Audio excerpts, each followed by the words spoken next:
Devotees, welcome to the Nityam Bhagavata Sevya. Today we'll hear a recorded class from His Holiness Bhakti Raghav Swami Maharaj on Canto 5, Chapter 6, text number 6. I'll just share and play the recording. Sorry for the delay.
And the other, on the other side,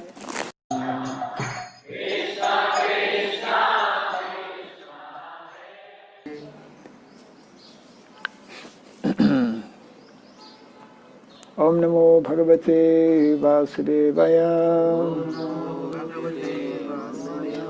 Om Namo Bhagavate Vasudevaya. Om Namo Bhagavate Vasudevaya. Om Surabhyay Namaha. Om Surabhyay Namaha.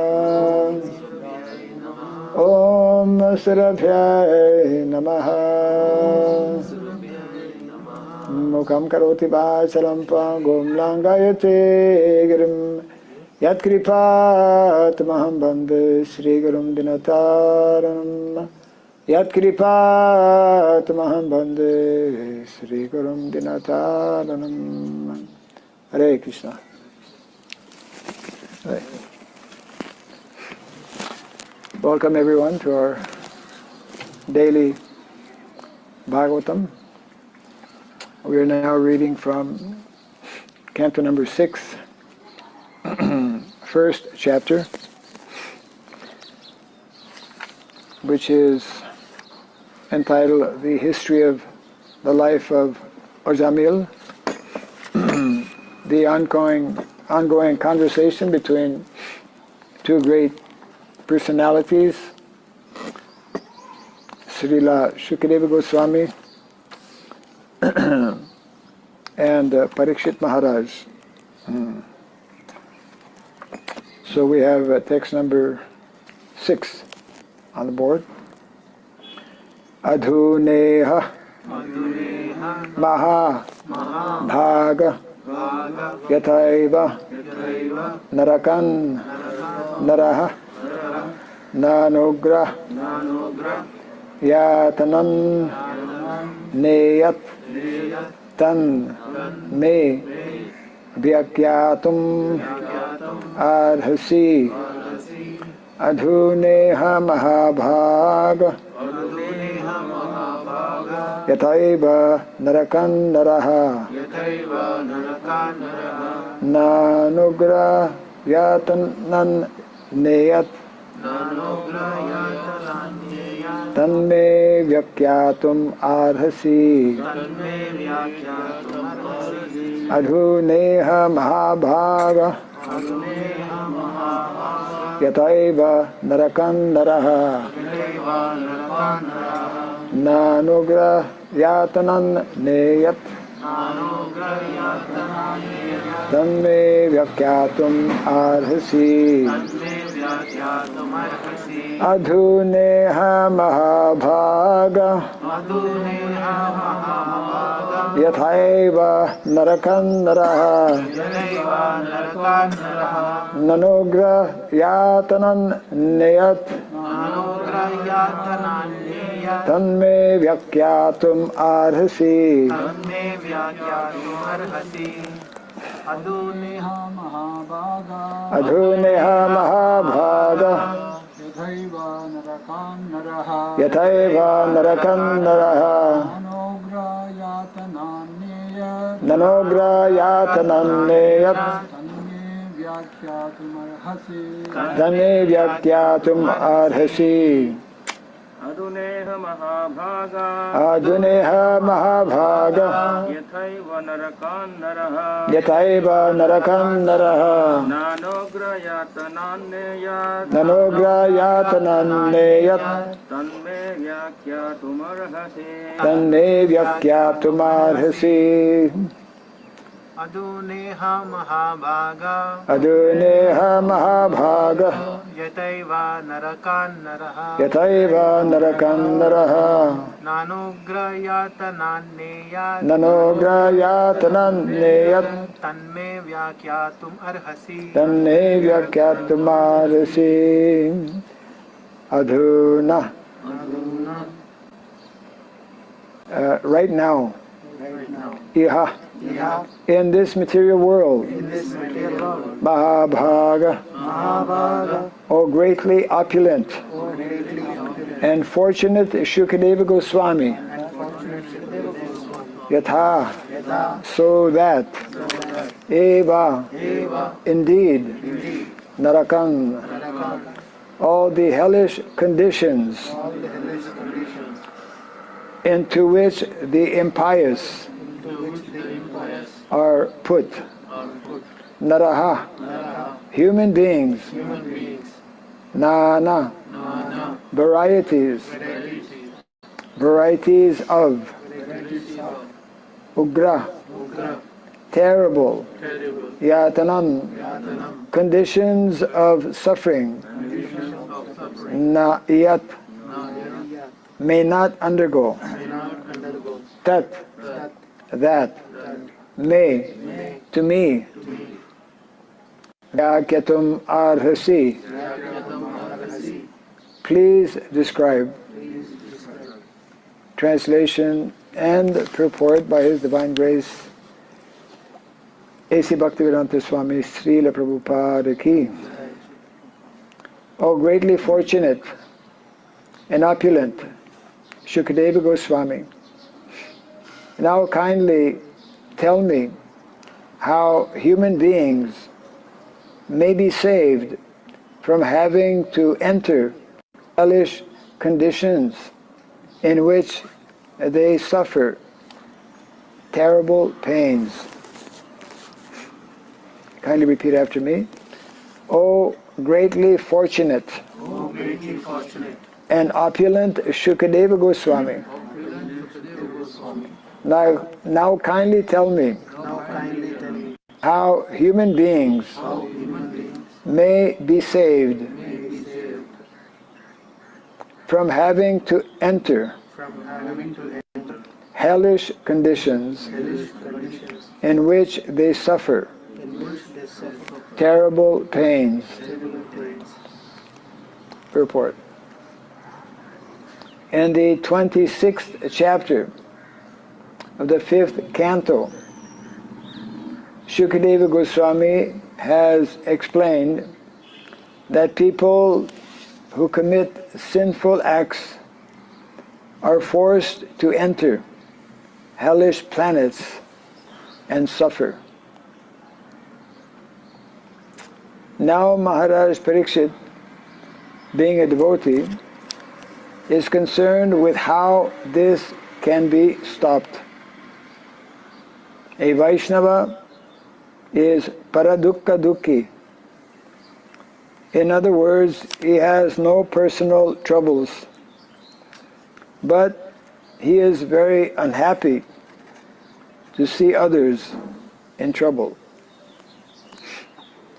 Prahlad Maharaj said, "My Lord, I have no personal problems, for I have learned how to glorify your transcendental qualities and thus enter a trance of ecstasy. I do have a problem, however, for I am simply thinking of these rascals and fools who are busy with mahasukha, temporary happiness, without knowledge of devotional service unto you." This is the problem faced by a Vaishnava, because intelligent men must take advantage of these instructions. Unfortunately, however, the entire world is lacking Krishna consciousness, and therefore people are suffering from the grossest ignorance and do not even believe in a life after this one. To convince them of their next life is very difficult, because they have become almost mad in their pursuit of material enjoyment. Nevertheless, our duty, the duty of all sane men, is to save them. Maharaj Parikshit is the representative of one who can save them. Translation again.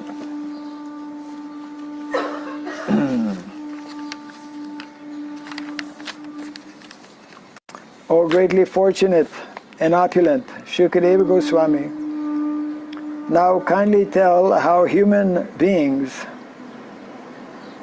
may be saved from having to enter hellish conditions in which they suffer terrible pains.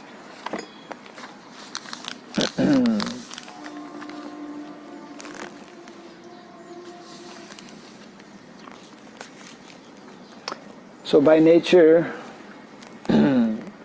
all living entities who come to the material world, they come under the very stringent laws of material nature.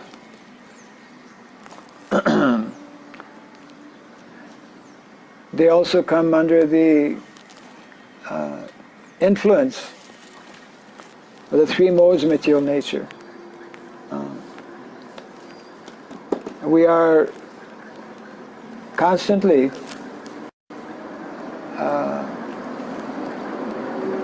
under these very stringent laws.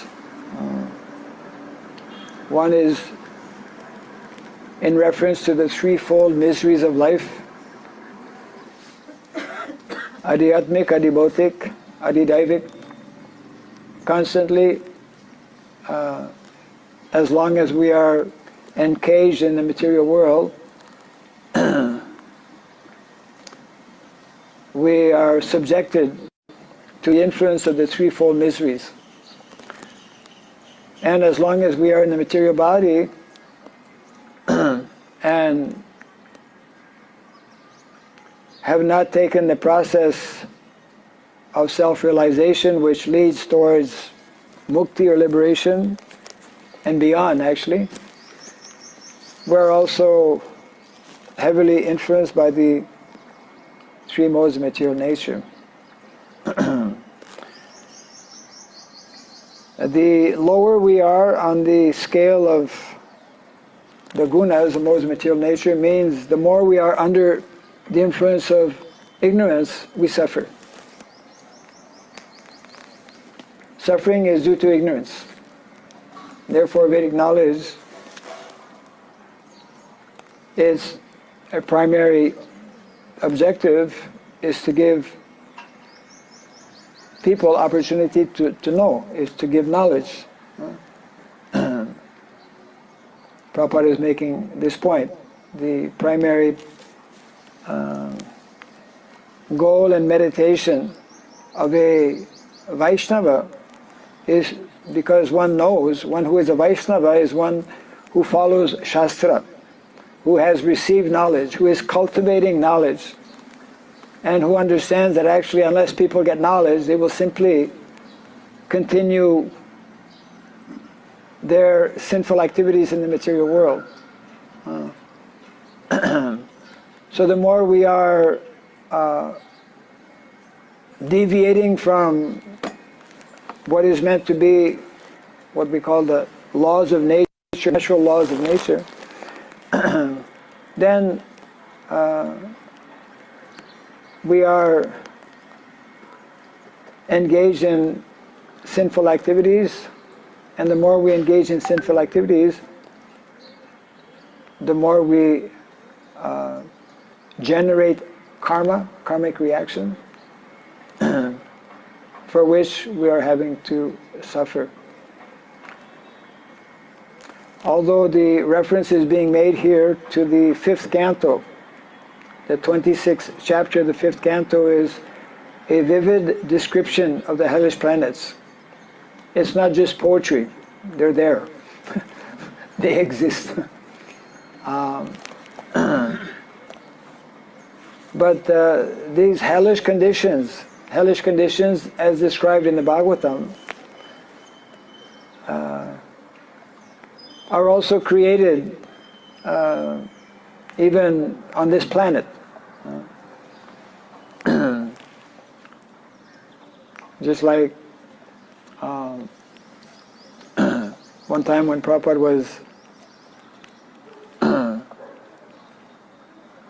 was in England, and he was asked about what is hell, and he mentioned England is hell. No sun, always cloudy. And then Prabhupada also tells the story of one priest who was trying to preach to his congregation, many of whom were miners working in the mine. So he was trying to explain how if we engage in sinful activities, we'll go to hell. Hell is a very dark place, very little air to breathe, it's wet. He's explaining like this the conditions of hell, and then there wasn't very much reaction. They were not convinced.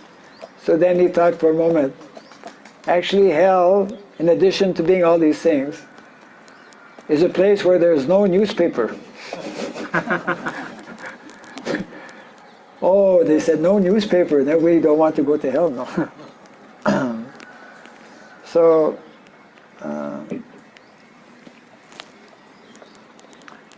human form of life is actually to cultivate proper knowledge so that we can put an end to our otherwise unending suffering in the material world. Of course, the descriptions of the hellish planets and other conditions that we find everywhere in the material world because of the presence of these threefold miseries, that is very much on the bodily platform.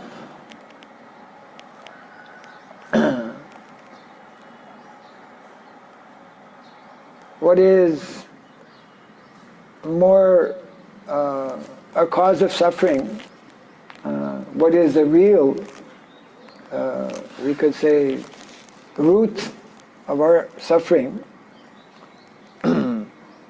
anywhere in the material world, is having been disconnected with Krishna, isn't it? It's just like losing a friend. One of our foremost of acharyas, Srila Bhaktivinoda Thakur, he nicely explains that actually this is the greatest sinful activity of the living entity, to have rejected Krishna. Krishna is described as Suridam Sarvabhutanam, Bhuktaram Jagyatatasam Sarvaloka Maheswaram, Suridam Sarvabhutanam Gyatvamam Shantim Risyati. He is the well-wisher of all living entities. He is the best friend of all living entities. Yet somehow we find ourselves in the material world having rejected that friendship or that relationship with the Lord. And therefore we are like someone who, in India they say anath, right? Orphan, no father, one who is like an orphan, one who has no father. No, that means that he is not protected, and he will find himself in all kinds of miserable conditions. So this is what is nicely being explained here. This is the question being raised by Parikshit Maharaj, who is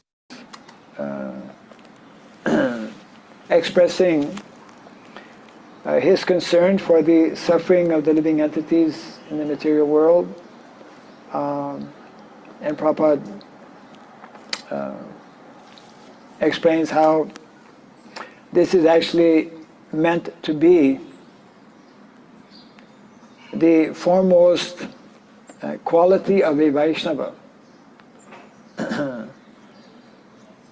When we cultivate this knowledge of Krishna consciousness, we come to understand, we should come to understand, that whatever may be happening in our own personal lives, or in other words, whatever suffering may be coming our way, we have the proper knowledge and understanding in the Shastra to accept it, because we come to know about karma.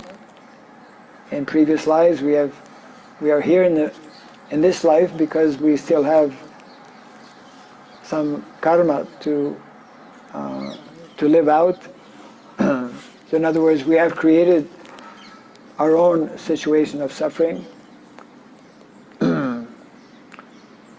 So in other words, a devotee is less concerned, less in anxiety, or not at all in anxiety regarding his own personal situation.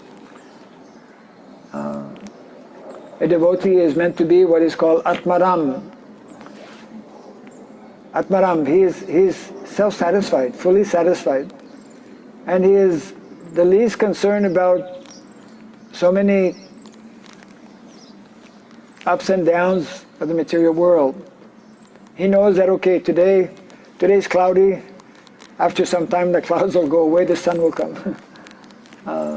The sun may be there, we know after some time the clouds will come. That is the nature of the material world. Happiness and distress, that is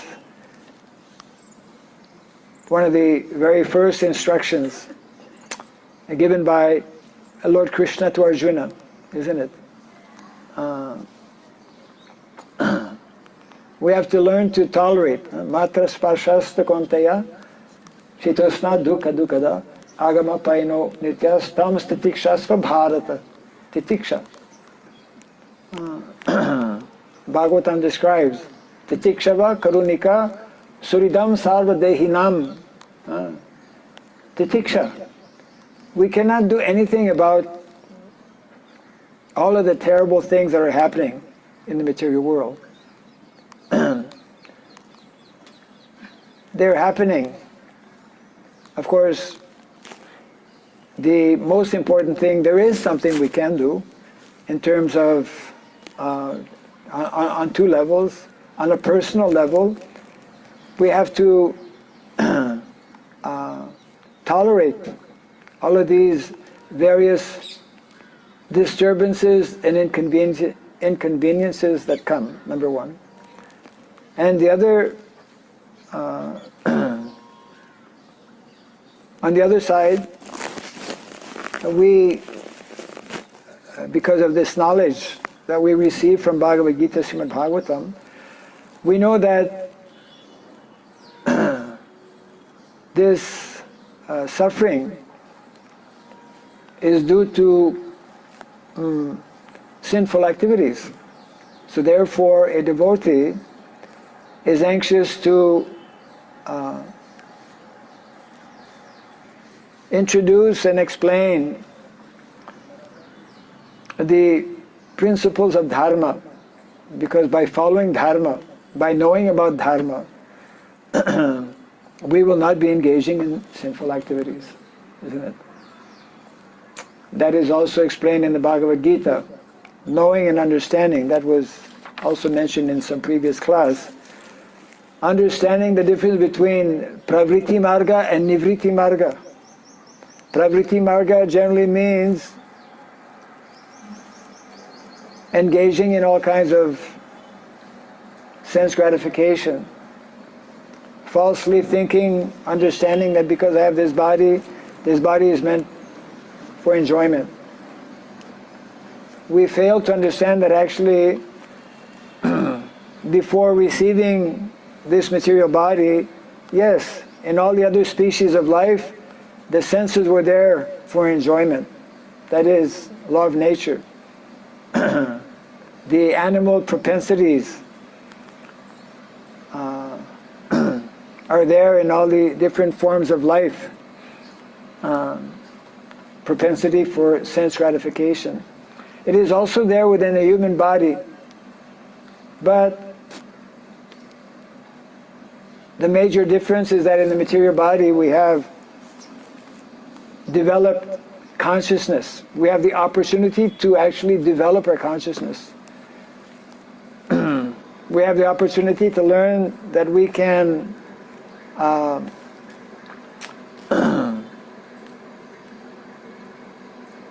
by the help of the higher faculty, by the help of our mind, we can control our senses. But sometimes our mind is uncontrolled. So by the help of the intelligence, we can control the mind. This is all explained. We could say the ABCs of Bhagavad Gita. But whether it is the material senses or the material mind or the material intelligence, all of these three being material, if we remain on that platform, we're in trouble. We have to rise above these three levels of material senses, material mind, and material intelligence. So that is one of the important instructions that Krishna gives in the Bhagavad Gita to Arjuna. He mentions that actually the more we are conscious of our transcendental nature, our real nature is transcendental, it's not this body. This is just temporary. What is permanent, what is our real self is the spirit soul. So the more we are remembering, the more we are conscious, the more we are endeavoring to remain conscious of who we are and what is our primary business. Knowing ourselves to be transcendental to the material senses, knowing ourselves to be transcendental to the material mind, and knowing ourselves to be transcendental to the material intelligence. Krishna explains, with a steady mind, we should utilize what Prabhupada terms as deliberate spiritual intelligence.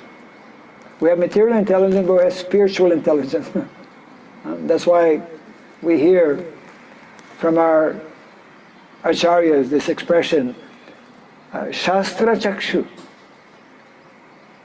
Whatever happens in the material world, we should learn to see it through the eyes of Shastra, to understand it through the eyes of Shastra.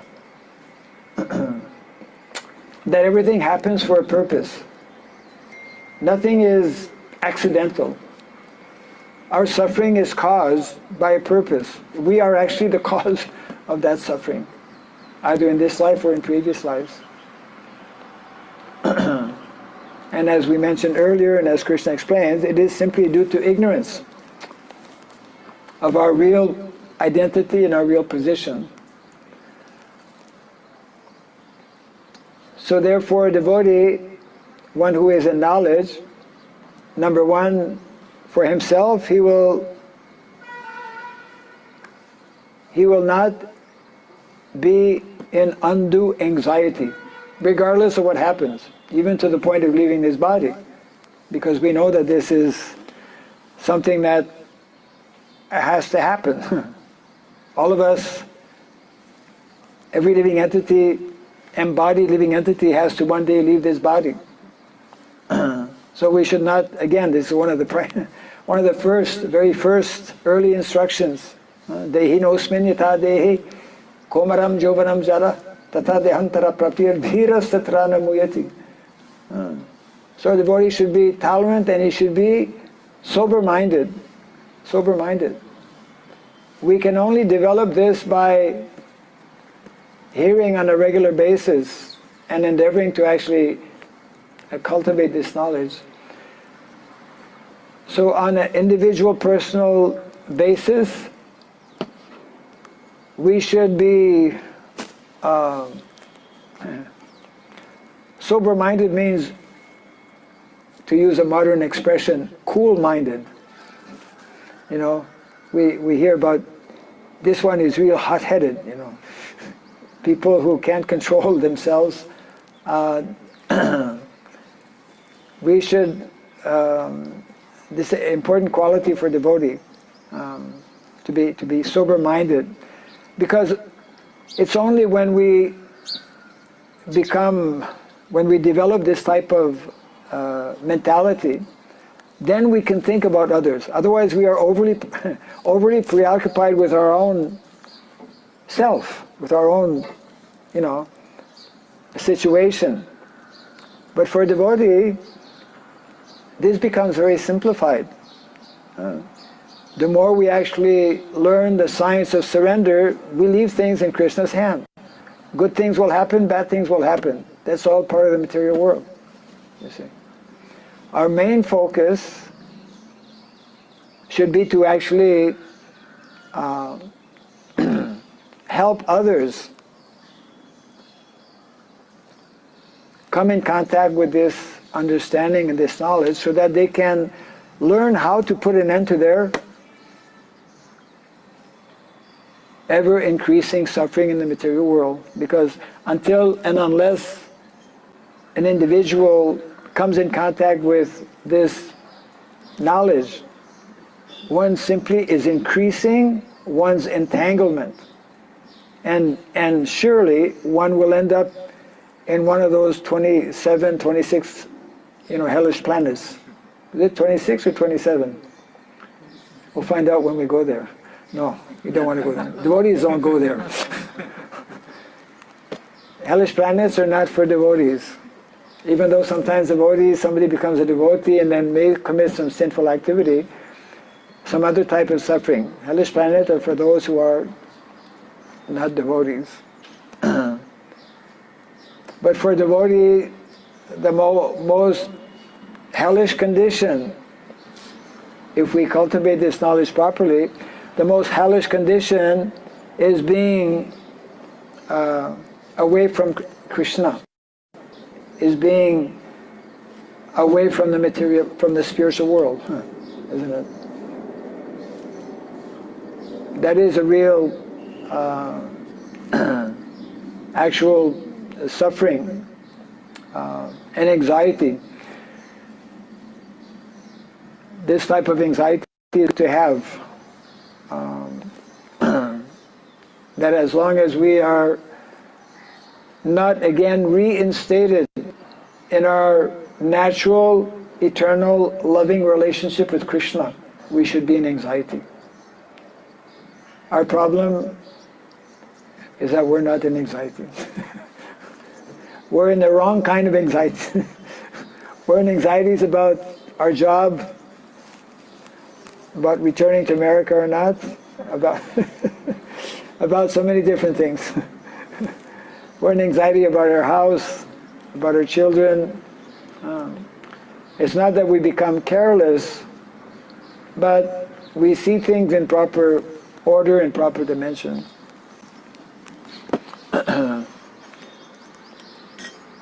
So here in the purport, Srila Prabhupada is glorifying the sentiments being expressed by Parikshit Maharaj, who is demonstrating this very important quality of paradukkha dukhi. One is concerned about the welfare of other living entities. And if we see throughout our Guru Parampara, that is the foremost meditation, the foremost thought of our acharyas, and all of their activities are meant to actually introduce and give this understanding to alleviate the suffering of the conditioned souls. So as followers of our acharyas, that is nicely explained. For a disciple to actually come to the platform of perfection, then he should be in tune. He should be understanding what is the desire of the spiritual master, what is the desire of our acharyas, and how I can assist in fulfilling their desire, because their desire is Krishna's desire. And Krishna, either directly himself or through various through different incarnations or different representatives, that is one of the primary reasons he descends in the material world, to spread the knowledge of dharma. Dharma samstapanartaya sambhavami yuge yuge, to re-establish the principles of dharma. I will read the text again. Yeah. So this was text number 6. Parikshit Maharaj speaking here. O greatly fortunate and opulent Shukadeva Goswami, now kindly tell me how human beings may be saved from having to enter hellish conditions in which they suffer terrible pains. Yeah. We have a few minutes if there's any comment or question. Yes. Sukadeva Goswami is a mendicant. Shukadeva Goswami is a mendicant. Yeah, so he doesn't want any property traveling around. So, but while Parikshit Maharaj addressing him, he says, "Oh, opulent Shukadeva Goswami." What he means by opulent there? Ah, okay. Nice question. So the question is in relation to Shukadeva Goswami, who is not having any possessions. He's a wandering mendicant. Why is it that Parikshit Maharaj is referring to him as being opulent. That's the question? Yeah. Oh, opulent. That's how it's... he makes 2 points. Oh, greatly fortunate and opulent. Yeah. That is with the word Mahabhaga. Mahabhaga, Prabhupada translates as greatly opulent and fortunate. So how can a mendicant be opulent? How can a poor man be rich?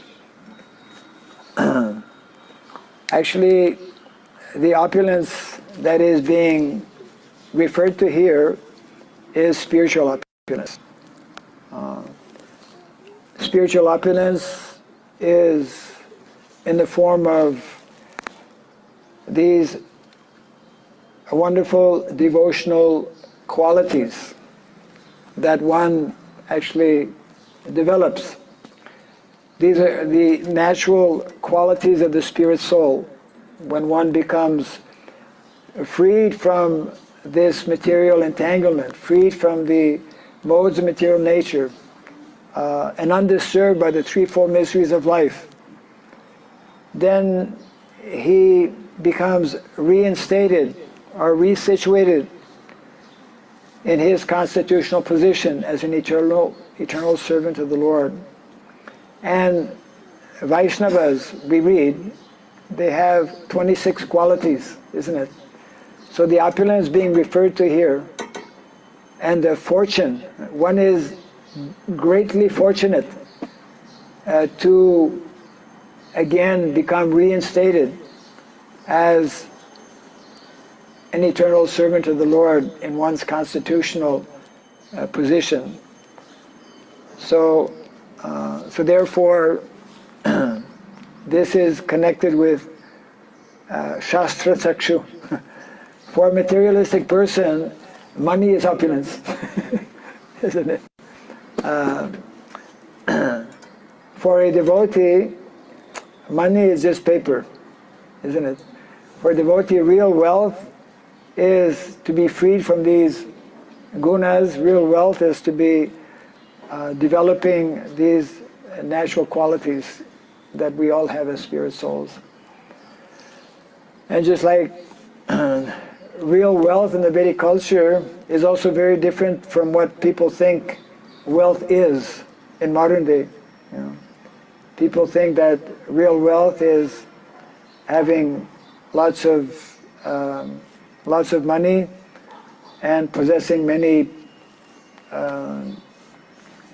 objects or gadgets, whatever.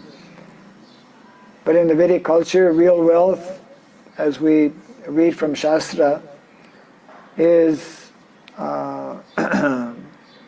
found in having land, in having cows, in having Krishna conscious friends. That is the real wealth for a devotee. Yeah? Any other thought? Question? Clarification? Narakas are mentioned 28 now. Huh? 28 Narakas. 28, eh? Okay. Somehow we were missing 1 or 2 there. 28. 28. Yes. Regarding hellish planets, Regarding hellish planets. You want to know more about the hellish planets? some technical, there was a discussion between devotees. Somewhere I heard 84 lakhs hellish planets are there, which is nothing but 84 lakh species of life, human, different forms. You heard from somewhere that there are 84 lakhs of hellish planets. Yeah, even in Bhagavatam Which it was is- stated like many are there, but I am explaining which Only a few, like yeah. that it is said in the Bhagavatam. Means we all have, each species has its own hellish planet, is basically what you're saying. Yes, yes, like that I heard. For human form is one hellish. We are sitting in this body itself is a hellish. Like that 84 lakh species bodies are there. Well, that's another nice way of understanding it because, in these 8,400,000 species that are there, any living entity, spirit, soul, that becomes entangled or caught up in any of these species, it means that we are away from our original nature. So we are in a hellish condition. Yeah. But it doesn't mean necessarily, I've never read, that there are that number of hellish planets. Although what you mentioned is true, that what Shukadeva Goswami has described in the Bhagavatam, these 28 hellish planets, may be the principal hellish planets, or maybe more. Regardless, main thing is that our situation is a very precarious situation, very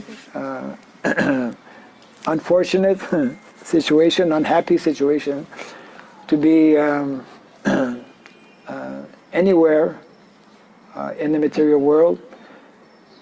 But of all of the different places in the material world, or all of the different planets, and all of the different species, the human form of life is glorified and described as being that rare and unique species of life whereby one can put an end to actually, the problems and miseries of life by the cultivation of this knowledge and by taking up essentially the practice of Krishna consciousness or devotional service. There are many shastras, and there might be more detailed information in some of them regarding other hellish planets as well, but we know from Bhagavatam there are 28. Even one hellish planet is bad enough.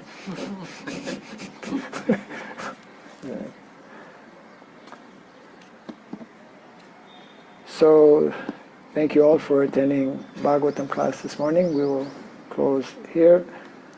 Jai Grantaraj Srimad Bhagavatam ki, Jai Srila Prabhupada ki, Jai Samasta Gaura Bhakta Vrinda ki, Gaura Pimanandi. Zolenes Bhakti Raghava Swami Maharaj ki.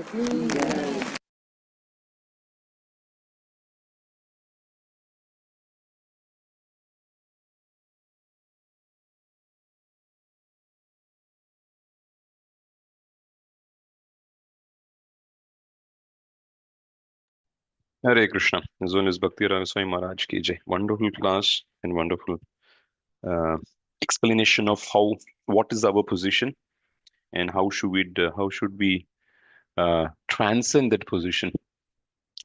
Maharaj actually, the title of this particular class was How the Law of Karma Works, and Maharaj nicely explained initially our position in this material world, where we're constantly under the stringent nature, the stringent laws of material nature, and there is no other way out because everything is guided by or directed by the threefold, or influenced by the threefold miseries, unless we take to the path of liberation. That is the pravritti marg or nivritti marg. That is our choice. That is our will. Everyone has an opportunity, but the only thing is what we choose. And then Maharaj also says that more we deviate from the laws of this material nature, the more we generate karmic reaction. And that is how the entire cycle, the karma, works. And he also and the beauty is, Sukadeva Goswami explains first the hellish planets, the nature of these hellish planets, and now after that Parikshit Maharaj is asking about how this laws of nature works, how we getting impacted by this. And somebody had asked Srila Prabhupada that what is hell, and Prabhupada said, I think he was in London or England that time, he said England is hell. Basically he was referring to the way the climate or the environment is. It's always rainy, it's dark and all those things. So that's why he said England, hell is, to give probably a glimpse or a trailer that this is how hell is. And obviously, Maharaj also mentioned that our karma from past definitely impacts us, but he gives 2 points very beautiful points where he says one is, and he refers to Tam Titikshasa Bharata. He says one is we have to tolerate, but the most important point he says is that knowledge. We have to gain knowledge, which will help actually help us tolerate also, where we understand that how we get this karmic reaction, what is this, how we get the suffering, and the suffering is due to the sinful reaction activities that we have performed in the past. So devotees is always anxious, and so devotee is anxious to the principle that we have to act as per the principles of dharma. If not, we will be engaged in sinful activities. So very wonderfully Maharaj says that if we want to still remain on the material platform, and Maharaj refers to all the three senses, mind, and intelligence.